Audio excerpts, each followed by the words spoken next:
we do fashion, we do music, we do hip hop, and today I have my brother from another, Mr. Wonderfu, one of LES finest. You know what I'm saying? We're gonna get into a quick little convo. Introduce yourself to the peoples, man. Peace to the world, peace to the world. It's your boy, Mr. Wonderfu, Low East Side's finest, Web3 artist, hip hop artist, and we about to dive into it. Listen, man, we can't even start without saying Broom Street. We ain't even gonna start. We're gonna start. Stand up. All right, so listen up, man. For the people that do not know you, just let the world know how you well, not so much. We could skip the grandma's house. Right. When did you get in? Like, what was your first break into the major music industry? So honestly, the first person I started making music with it was a dude named Storm. Shout out my dude Storm. At this time, he was just producing records. Let me not say just producing records. He was producing records for Wu-Tang Clan. So a bunch of the album cuts, right? Method Man, When I First Stepped on the Scene. He produced that? Right, yeah. My guy Storm produced that, right? So this was the first guy that put me in the studio, showing me 16, showing me choruses. Fast forward 2025, my guy's managing Mobb Deep and MOP, right? So I just got to do my thing. And things gonna happen. So always shout out my man Storm. We back in contact again. We back cooking, back working, and so that was my first introduction into the industry. All right. Working with my man Storm out of Brooklyn. Now, but you worked with a lot of big names in the game. That's why I asked that question, man. I definitely want the world to know. All right, so let's dive into it. One thing about me, and it's a gift and a curse, right? My talent got me in a lot of places that hard work didn't get me, right? So to all artists out there, I don't care what game it is, hard work is gonna beat talent if talent don't work hard. A lot of things that came to me was just because of my talent. In 03, we started running around with EPMD, right? Shout out my boy Parrish Smith. I dropped on the album, The Awakening, right? I'm on 4 songs on that project. We did the promo tour. From the whole East Coast. We went up to Boston, and I think we went all the way down to Virginia. Along that trip, I'm bumping the people that they doing their thing now in the music game. Shout out my boy Static Selector. When we first went through on the promo tour, right, he was just, making his bones, and now fast forward, he's got a bunch of dope projects. My guy, for sure. And hip hop. We was also down in Virginia when the Clips was working with Family, and they were shooting the This Is How We Ball video. So we was actually down there for that video. So crazy. PMD showed me one of his main lines was hip hop time, right? So we was always on hip hop time. I remember we had just left the station at like 4 in the morning. Because when you're promoting, you're not getting the top slots at the radio, right? You're doing the underground DJ. So we up there 4 in the morning. And then I think we had to be right back up there at like 7. I took it to bed, man. My man P walked in with the key to my room like, Mr. Wonderfu, get up. We on hip hop time, right? So I always knew hip hop got his own time. You might want to sleep. We bumped into, man, I'll never forget. We bumped into these dudes that was over there at the Rock. Shout out to them. Young Chris, Young Neef, Oskino, Sparks, all of them. So I remember I bumped into them. I'm fascinated. They on Rockefeller. My first question was like, yo, how do I get on Rockefeller? And from their ears, from their mouth to my ears, they was like, yo, I ain't gonna lie to you. You probably doing better than us. And in my head, I'm like, BS, man. Y'all on a rock. But from moving into the game and seeing how people's career went, and right, I understood what they were saying. All right. Right, like everything that glitter ain't gold. That's pretty much what they was telling me, right? Fast forward, we did some things with PMD. That fell through. Legends. And let me not even say fell through. No, it just carried its course, legends. Right? Because anytime I bump into P, wherever we at, it's nothing but love. So fast forward to like 05, my brother, shout out my brother Jamal, my brother Pop. He's in Central Bookings with Benzino. He say, yo, my brother's nice. He do music. What? I get into unsigned hype just from, right? Now, naturally, when I bring the music up, from the bookings. Talk about right? it. So naturally, when I bring the music up to the source, the music is good, right? Got right into the source unsigned hype, right? So a lot of things just fell in my lap because of the talent, but I did not work hard. Fast forward, we catch the unsigned hype. Let's rewind a little bit. And like 03, 05, one of my cousins called me out the blue. Now, naturally, I'm adopted, so I don't really know my real family, so he's one of my real cousins, though. He calls my phone, he like, hey, I know your parents, right? I called around the family to see who was doing what. They gave me a number. He like, yo, I need to pull up on you. I'm like, all right, cuz, pull up on me. I'm in the LES 154 Broom Street. Lower. He pulls up on me. He say, yo, cuz, listen, I'm running around with Akon right now. He said, I don't need you to give me no bread. I just need you to be around in case bread need to be produced. You could just hold me down. Mind you, he had just finished 10 in the feds. He was with Calvin Klein, who was officially Akon's manager, who was doing 12 in the feds, right? So my cousin come pick me up. Mind you, Locked Up is on the radio, but it ain't take off, but it's on the radio. So naturally, I got to get my hood love. I take Akon. He go get a shape up from one of my mans in the hood. Shout out my man, Ant. We go to the pizza restaurant on Delancey and Essex. I got to get my love. We moving around with Akon, Took him through the block. Took him through the hood, You know, right? I'm from the lower, so I know. End of the night, right? We do a bunch of press, Hot 97, a bunch of magazines, right? You know, when you're coming up, it's just a bunch of press. So we do all of that. End of the night, cousin dapped me up. He like, yo, cuz, good looking. I don't hear from my cousin for 2 years. Fast forward, Akon blows up into a full-fledged megastar. My cousin hits me up like, yo, I think we in your neighborhood shooting a video. I'm like, where you at? He like, yo, we on Pitt and Rivington. I'm like, oh yeah, y'all in the hood. I'm like, y'all in the hood. I'll pull up, right? Everybody out there. Now, mind you, at the same time, I'm in the unsigned hype, right? So now it's just looking like, damn, fool about to take off. Everybody out there, Foxy, Jada, everybody, which was a crazy day because on that same day, I get a phone call from my guys from Smith, same exact day. My son Debo hits me up. I'm like, you know, we outside. He like, yo, pull up to Smith. My brother just got the deal with Hove. Shout out True Life. Man. Shout out to bro True Life. All day, man. Whole team went out to City Island. We had a good day, you know, happy one of our dudes from the LES got a deal. Yeah. You know, all of us been trying to get deals, so we was happy that somebody from the lower got a deal. Fast forward the next day, very next day, my cousin hit me. He like, yo, fool, pull up to the south side. We shooting the Akon and Young Jeezy video, right? So, and that's just how things was going for me. Like, I ran around with Akon and them probably for like a good 8 months. All right. But, you know, his music was taking off, and I had to get back to my music. So, a lot of these things happen to me, but I always know I ain't work hard for these opportunities. So, we fast forward now, right? This was the perfect podcast for me to jump on because I'm trying to, that's the name of the campaign, right? Who is Mr. Wonderfu? So I'm getting out here just letting people know who is Mr. Wonderfu, right? We back on the music, we cooking, single dropping, righting wrongs, right? And just happy to be back making music. All right. I think you're forgetting the DJ, bro. Nah, we can never forget the DJ, man. My guy was right there on 74 Orchard. Okay. My boy, my brother, DJ Honda. DJ Honda, for sure. And messing with Honda, man, we used to be in the studio with so many dudes, right? Nation and them used to come through. The studio, Honda Studios used to be lit, man. A bunch of artists.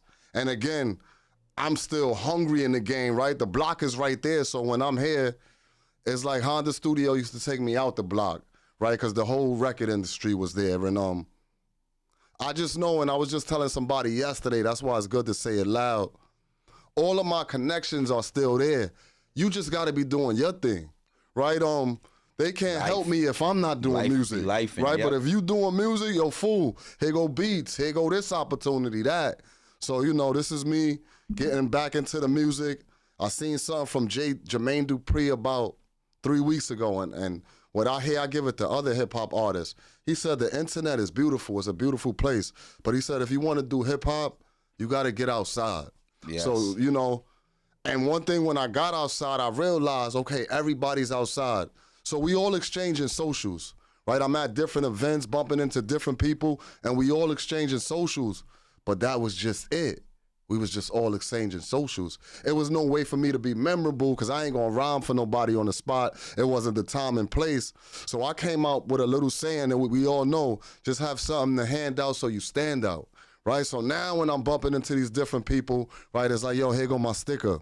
Might not remember who I was tonight, but when they wake up with me in their pocket, it's like, all right, we do got some dude named Mr. Wonderfu. So to all artists, creatives, right, all right, just have something, and that's just something I learned from like 30 days of being on the ground. I'm at a bunch of different networking events, right, and I just noticed I was just there. I had nothing to really stand out, right? Yes. So me getting my stickers was just so something a little bit more tangible, something to be a little bit more memorable, and to let me know, right? We back outside. Yo, man, this like I definitely when this opportunity came my way, I knew who to tap into, and I knew I wanted my brothers to have a voice because the story needs to be told. Like, there's a lot of people that you might know, you might have grown up with that just done amazing things, and just sitting here and just hearing how like the way the dominoes fell, and even when I was coming up doing my thing.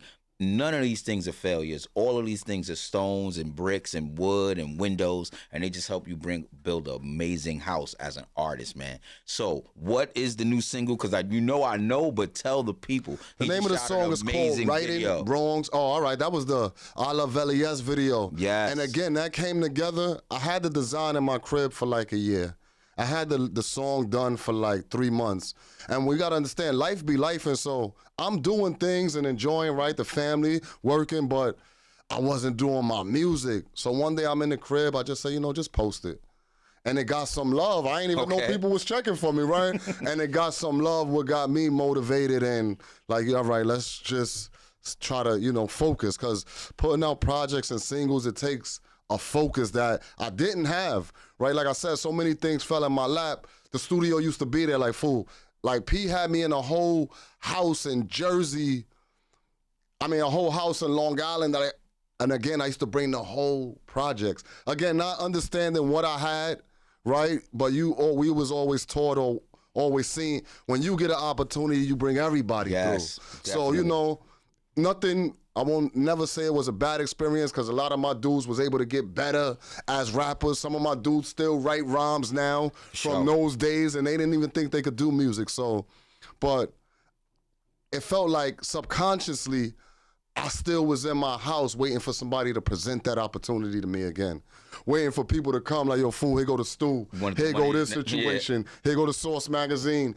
And I had to realize, like, it ain't coming. The money's not gonna knock on the door. It ain't coming. The money's in front of the building, but it's not gonna knock on the door. Agree. And that's the fact. So me learning that, like, or figuring it out, knowing it, but subconsciously just really waiting, like, nah, everybody I know, they gonna double back and come grab me because your talent. Yeah. I got a lot of confidence in my talent. Now my hard work and my work ethic, we gotta get that up. But the talent, I always was confident in my ability to make music, pick out good beats, deal with good people, right, from features or producers. So, and this is from me, and I like putting stuff out there. A lot of people say they don't like to speak their mind because people steal their ideas or this and that. For me, it's to hold myself accountable, right? I think a lot of people don't like to say things because if you don't do it, nobody knows you didn't do it. So you don't got to do it. It's nobody... For me, I put it out there. So the rest of 26 as we go into 25 as we go into 26. My man already in next year. I'm 2 years ahead because I already know like the whole plan year. is like by 2027, we need to be doing this. So I already know the end of 25 and the whole 26 is the whole Who is Mr. Wonderfu campaign. All right. Getting in front of podcasts, networking, shows, right? I do my own event. I do my own 3-day crypto event in New York City. This will be my 4th annual, and we focus on the music part of crypto and NFTs, right?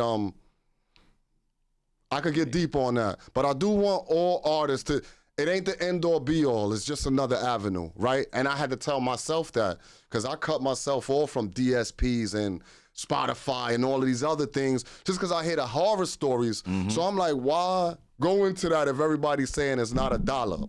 So, but for me, I noticed like, you cutting yourself off to avenues. I understand I got to use these DSPs for marketing, right? I use my NFTs for tangible, for ownership. If you ever buy one of my NFTs, you own that, right? You own the artwork that comes along with that. These projects that I'm working on, right? We using vintage artwork for every cover art. So when I came out of prison in about 2018, there was a family throwing away a bunch of art. Now, me just being a rapper, I always respect art, whether you're famous or not. So I asked them, hey, can I take a couple of pieces? They was like, sure. So I take it out the trash, a bunch of canvases, regular portrait size canvases. I get them to my crib. All of these portraits, they all dated. 1967, 1969, 1977 Wow. from an artist, and it got his whole thing. It says Mark F. Dunham, East Village, right, and whatever date he used on those specific art pieces. So me, that's how those are my cover arts, right? I'll get with a dope artist, right, because I don't do all the writing. Yo, Mr. Wonderfu, the name of the song, whatever else, and we just collab on those vintage pieces of art. So I don't want people to think I'm just out here selling songs for $40 and $50. Like I think like that's what it go for. Nah, I understand the quality first I'm putting into the studio and to the music, and then also the quality, and it's all subjective, right? I'm hoping the vintage and the nostalgia of these art pieces provide a different selling point. Well, your music's out there. They definitely know where they can hear you. The boy got bars. I mean, hip hop bars, man. So let them know where they can find you. It's Mr. Wonderfu across all platforms. I am STER WONDERFU. Mr. Wonderfu on Instagram, YouTube, Twitter, right? All the social platforms. Fire. And again, that came to me, right? Who was Mr. Wonderfu? If you don't know, I won't tell you then. But stay tuned. For me, it's about to be a lot of fun. Music is an outlet that allows me to do a lot of things. I'm going to present y'all with a lot more of my vintage stuff, right, from the Unsigned Hype. And Unsigned Hype led to other opportunities, right? There was people that thought I was handsome enough to come in and model some of the stuff, right? So I got Source magazines and XXL magazines that I did a little bit of modeling, right, for Nietzsche or whatever the brand was at that time. But if there's one thing I want to stress to all creatives, right, hard work is going to beat talent if it doesn't work hard. All day. And the last convo I had with my guy Storm, right, which got me motivated again. He like, fool, you got the alley-oop to the record industry, right? I am your alley-oop. Make the music, make the videos, send it to me, and we just keep working, right? So I know you're going to get tight because he said we just going to do this on the back end. And he done popped me out and had me experience a lot of dope things, right? Hanging out with Havoc and Razcast and MOP, and then at the album, bro. At the album release, and Nas is there, MOP and I'm just crazy. Right? So, but I just got to do my thing, and the music is my thing. I could have made a million excuses why I couldn't make it today. He made it. No, there was a million excuses. Working or the train, or I ain't gonna lie. I actually got to the route, and I was standing there, and I'm like, damn, I don't know if it's Highline, if it's I almost got back on the thing. I got back on the thing to go back into Manhattan. Nah, you were supposed to be here. And I said, you know what? Put some more fight, right? Yeah. Knowing is half the battle. I already know I procrastinate, the laziness, right? So these are little things to get me back into the groove. Watching the news today, what they said, it's a new trend going on. I think it was called the focus trend, right? I just happened to catch it on the news today, and it was just, showing people get something, lock in 30 days, 60 days. So I appreciate the opportunity, right? My brother as Black. You already. We ain't gonna get into that because the people that are really watching us at home that do know both of us, they know we go back all the way back. But that's not what we're here for. We were definitely here to let the world know what you got going moving forward, brother. And so it's a blessing. We clap. Love you to death. LES. Let's do it, B. And actually, this is the first podcast to lead into the whole "Who is Mr. Wonderfu" campaign, because it's a campaign. Let me hold this stick up, man. You know the vibes, man. Tapping with my brother. Peace and love until we catch you next time, man.